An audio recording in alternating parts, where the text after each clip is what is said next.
This is the lab lecture video for the quantification of sodium via sodium 23 NMR. So we're going to start by talking about what NMR is, what sodium 23 NMR is, which is the instrument we'll be using for this lab. And then we'll talk through the calculations and things that go along with this specific lab. So NMR stands for nuclear magnetic resonance, and it's a method to give us results. And these results look like this graph. Now, the beautiful model that's shown right there is not part of the results in the graph. Someone put that on there to make it look nice. But these numbers along the bottom and then these peaks are the results that come out of the instrument. And this is an example of the results that came out when the molecule 1-nitropropane was tested. Now, in organic chemistry, for those of you that are going to be going on to organic chemistry, what's super cool is you're going to be able to learn, you will learn in organic chemistry, how to take this graph with squiggly lines on it and turn it into the fact that they figured out that this was the molecule for those squiggly lines. Like, it's like a puzzle. So this piece tells me this about the molecule. This piece tells me this about the molecule. Well, we're not ready for that puzzle yet. We're not quite big kid chemists enough yet to do that, but we are going to learn about NMR and go through some basics with the NMR here in Gen Chem 2. Okay, so first, the NMR is not NMR spectroscopy, which is just using NMR to make measurements, is not new. It was developed in the late 1940s to study the nucleus. That's what the nuclear, just backtracking, the nuclear in the nuclear magnetic resonance is not that it's radioactive. It just means that it's measuring the nucleus of the atom. Okay, if you've ever heard of MRIs, an MRI is the same exact instrument as an NMR, the nuclear magnetic resonance. The difference is that, we'll see when we look at the instrument a little closer, that in the NMR instrument, our sample, which is in a little glass tube, stays stationary, or spins, and the magnet, which is making, part of making the measurements, is stationary. So for NMR, the sample stays stationary, the sample spins, the magnet stays stationary. MRIs, human beings are the samples, and so we don't usually do well when we're spun a bunch, like vomiting and stuff happens. So with an MRI, the person stays stationary and the magnet spins around the person. Okay. The other difference is when they first realized that this technique could be used to make measurements on the human body, they didn't want to call it an NMR, a nuclear magnetic resonance, because they, and I believe were correct, that human beings are mostly scared of the word nuclear, even if it just means nucleus. And so they would refuse to have this procedure done to them, which is not harmful at all. It has radio waves that goes through the people and a magnet. That's it. So they changed the name from NMR to MRI when human beings are the sample. Okay. So what this instrument measures is, so in Gen Chem 1, you did electron configurations and you learned about this spin on an electron. Like sometimes the electron is pointing up and sometimes pointing down, right? That's the spin on an electron. Well, it turns out that a nucleus also has a property called spin, where you can tell kind of the direction that it's pointing. Okay. So the ones that have spins have an odd number of protons or neutrons, or an odd number of protons and neutrons. So there must be an odd number somewhere. Okay.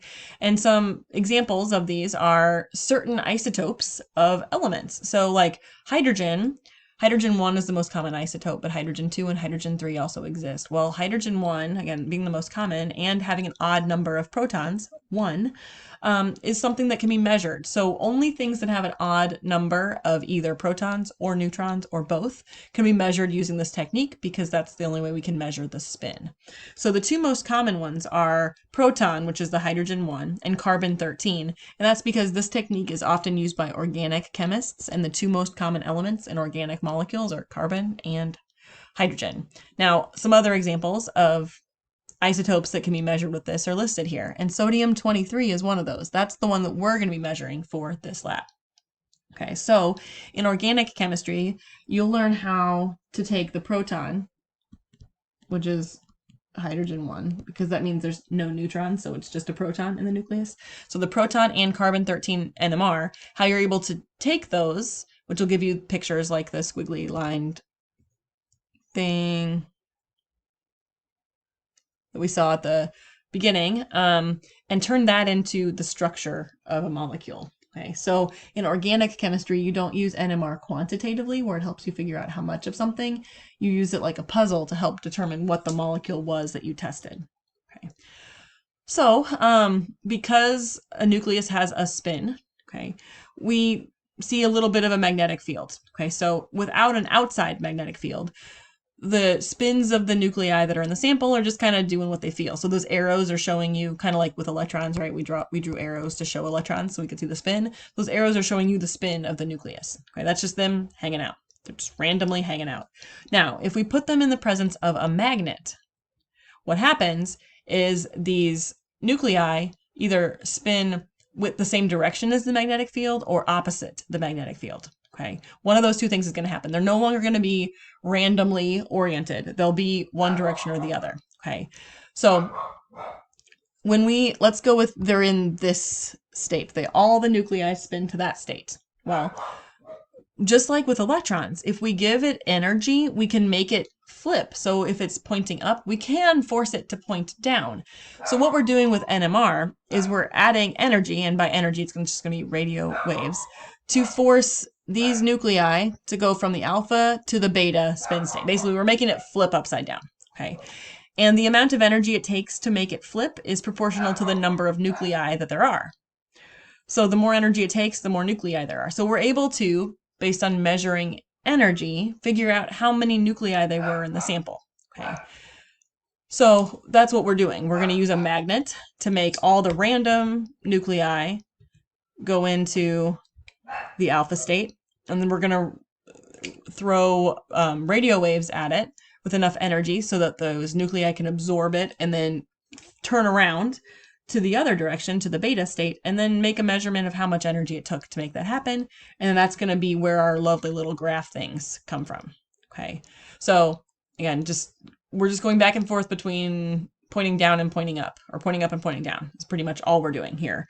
We're just using energy to do this. So we're not using light, so it's not Beer's law. We're just using radio waves, so energy. Okay, so this is what it looks like. Now, the instrument doesn't actually look like this. It looks like a big white box that is operated by a computer. But inside the big white box, there's big old magnets. That's what this buddy and this buddy are, that are surrounding it. And then this is the sample container. Ours actually have lids. And then there are these wires around it that just let off the radio waves. That's where the energy comes from. So just by placing the sample in the magnetic field, the nuclei automatically go to their, pointing up or pointing down state. And then we use the radio waves to flip them the other direction, and then the computer makes measurements from that. So with MRIs in hospitals, usually you have to make sure you don't have any metal on you, like in your pockets or on your body, because these magnets are super strong. Now, the magnets that we use for the NMR at St. Charles Community College are not nearly as strong as those in the hospital or some of the more expensive NMR instruments used at research labs. Ours is just a much lower energy magnet, so we don't have to be as concerned about the metal. So I think that's good news. Okay, so for this lab, the nuclei that we're going to have our instrument set to measure is sodium 23. See, it's odd number, right? So we've got odd number of things. And what we're going to do is we're going to make solutions that have a known amount of sodium in them to make a calibration curve. So a graph where we're going to do concentration of sodium, and we just care about sodium, okay? And then what is the area under the curve, which is going to come from our computer, which when our graph that's going to come from our sodium is just going to have one giant peak on it. And it turns out that the bigger the peak, the more sodium. So if you've had calculus, you've heard of area under the curve. So here's a use of that, is they're just figuring out the space underneath the curve. The more area, the higher the concentration for us. So your calibration curve should be linear. Okay, straight line. You're going to have a y equals mx plus b. Now, we can't use Beer's law for this because this isn't light. So what we're going to use is you're going to use that entire y equals mx plus b equation. Now remember, m will have a number, b will have a number. The values for m and b are going to be very large because these area under the curve numbers are very large. So you're going to have to follow the instructions in the lab procedure. to make sure Excel gives you enough significant figures, but you will be using Excel to make this one graph, getting your slope and your intercept. And then what that does is this graph now relates the y-axis, which is the area under the curve, to the x-axis, which is the concentration of sodium. And I wrote percent there because the concentration unit we're using is the mass percent of sodium. Okay, so what we're able to do then is once we have this graph, we can measure anything that has sodium in it and have the instrument give us the area under the curve. And then we can substitute that in right there for y. Use our m and use the b values that came from our calibration curve, and then solve just algebra solving for the variable x, and that variable x will tell us the percentage of sodium in a sample. So our unknowns for this lab are things like Pedialyte or chicken broth or sports drinks, things that have sodium in them. And then we're going to be able to calculate the amount of sodium based on this equation, and then we're going to compare that to the label that tells us how much sodium is in it. Now, you're not going to be graded based on your accuracy compared to the label, because the companies, when they measure sodium, do not do this specific procedure for it. Now, it should. I mean, we should always, whatever procedure we do, we should get the same amount of sodium, but because of the error differences, you're just going to be calculating it. You will be graded for accuracy if you're making these solutions based on how good your graph is, like how straight your line is, your R-squared value. Okay, so the point of this lab is to make standards with known sodium concentrations so we can get this equation. And then we can test the unknown that contains some sodium and use that equation to predict how much sodium is in our sample. So you will have to look at nutrition labels. So the information from the nutrition label that you're going to be interested in is going to be the serving size, which, depending on what thing you're measuring, could be in grams, could be in milligrams, could be ounces, could be pounds, could be milliliters. It's going to depend on what it is. Okay. And then the other thing that we're interested in is the sodium. Okay.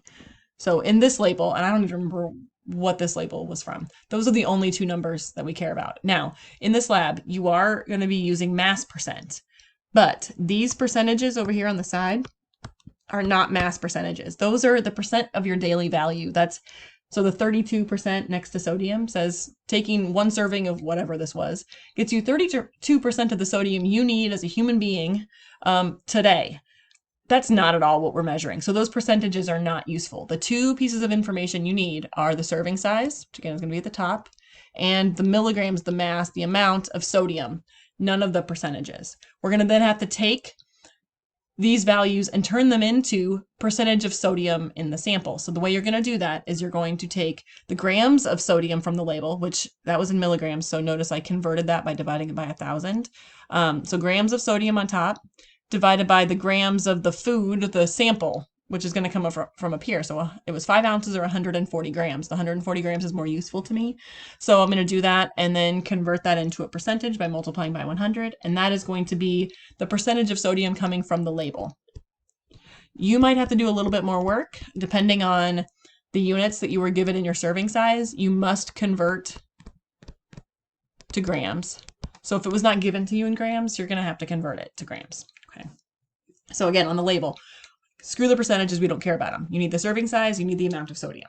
Okay, so now talking about the calculations. So first of all, in part A, you're making 5 standards using sodium chloride as our source of sodium, and we're doing mass percent, so we're not going to be using volumetric flasks. Instead, we're just using little beakers to hold them because we're going to need to measure the mass of the sodium chloride, which we will later have to convert that into sodium, and then the mass of the total, because remember mass percent, which mass percent is grams of the thing you're looking at divided by grams of total times 100. So for this lab, grams of sodium ion is what we're looking at. Now, when we're doing the experiment, you're going to have grams of sodium chloride. That doesn't work for my mass percent. We will have to convert sodium chloride into sodium. Okay. But first, the grayed out column on the graph is a number that we're calculating before we do the lab. And that's how much sodium chloride we need to measure out in order to make the standard. So the lab procedure does not tell you how many grams of sodium chloride to measure out. What it tells you is what concentration. okay, to make. Now, for all of these, you're going to be making 25 grams total of solution, or close to 25 grams, whatever it really is. So here's how we can predict the grams of sodium chloride that we need. Okay, so I'm going to go with the 0.75%. So we're going to do it for the 0.75% standard. We know that we're going to make 25 grams total because the procedure says mix the sodium chloride, measure, or put the sodium chloride in the beaker, measure the mass, add water until the total mass is about 25, then write it down. So I'm going to start my calculation with 25 grams. Now what I know is the solution that I'm making, sorry, this needs to be total or solution, will have a ratio of 0.75 grams of sodium for every 100 grams of total. I got that from right here because percentage means out of 100, right? So that lets me cancel out grams of total. That's awesome, but I'm solving for grams of NaCl, and this is just grams of Na. So you can either use their molar masses of Na and NaCl here, or the lab procedure actually gives you the information that there's 39.3364 grams of sodium ion for every 100 grams of sodium chloride. It gives you this as a percentage. Okay, so this lets me convert between sodium and sodium chloride. So now I can just math 25 times 0.75 times 100 divided by 100 divided by 39.3364. And what I get out of this is 0.48. So that means to make a 0.75 solution, 0.75% solution of sodium, I need to measure out 0.48 grams of sodium chloride. So I'd go over to the balance and try to do that. You're going to have to do this for all of the standards, the 0.25, the 1, the 2, the 3. 25 grams is true every time. This relationship is true every time. The thing that's going to change is going to be that number. Okay, those are our preparing for the lab. At the end of the lab, you're going to have data values. You're going to have some grams of sodium chloride that goes to 4 decimal places, and then you're going to have some grams of the total. Okay, so it's going to be somewhere around 25. So I'm going to go 25.0410 grams of total. So those are data values. And then you're going to be asked to calculate the true percentage of sodium. So the percentage of sodium, I'm going to calculate by taking grams of sodium divided by grams of total times 100. That's awesome. I have grams of total ready to go, but I don't have grams of sodium. I have grams of sodium chloride. So we are going to have to convert grams of sodium chloride into grams of sodium before I can do my mass percent. And I'm using the same unit factor that I did on the previous example, which relates sodium chloride to sodium. Okay. And what I got was 0.1891 grams of sodium. That's great. That's still not my percentage though. So I need to take 0.1891 grams of sodium and divide it by the total.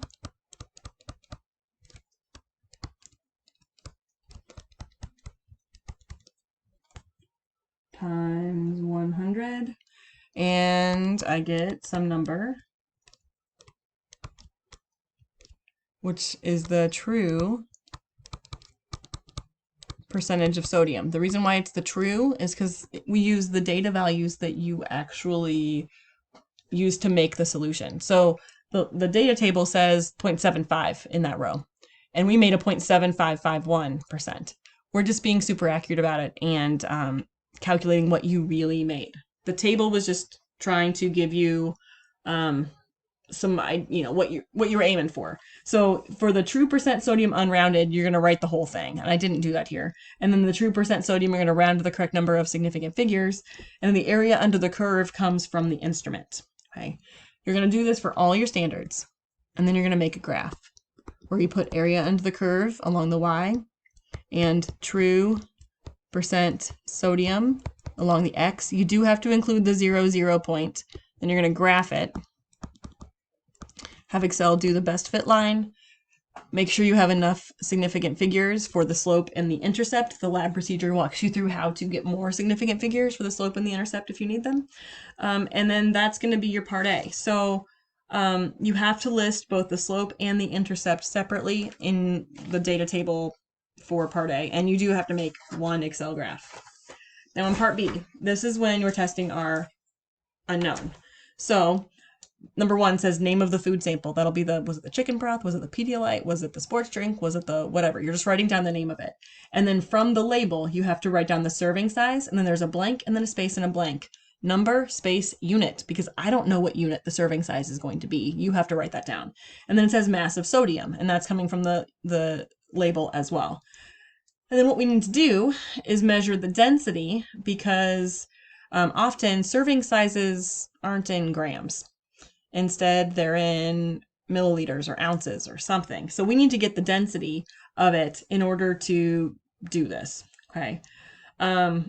So number 4 is you taking the serving size from number 2, which is likely going to be in milliliters, and then using your answer for the density of the food sample in number 3 to convert it from milliliters into grams. So just remember how density works.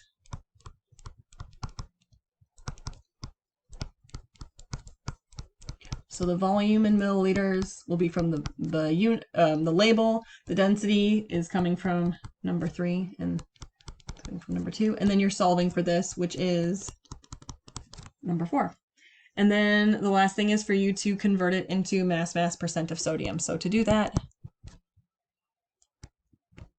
it needs to be grams of sodium from the label divided by grams of sample. No, massive, I'll say serving size times 100, and that'll get you some sort of percent. Okay, that's the mass percent from the label. Number 5 is the area under the curve. That's a data value that comes from the instrument. Number 6 is you using that number, that data value, to convert it from area under the curve to mass percent. So you're going to use your equation of the line from part B, or sorry, from part A. So you have a number here and a number here. You're going to plug in number 5, your area under the curve, into y, and you're solving for x, which is the same thing as the mass percent of sodium. So x is going to be your number 6. So you've got the unrounded and then the rounded, and then you have to do a percent error.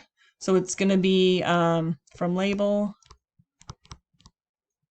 minus from calibration curve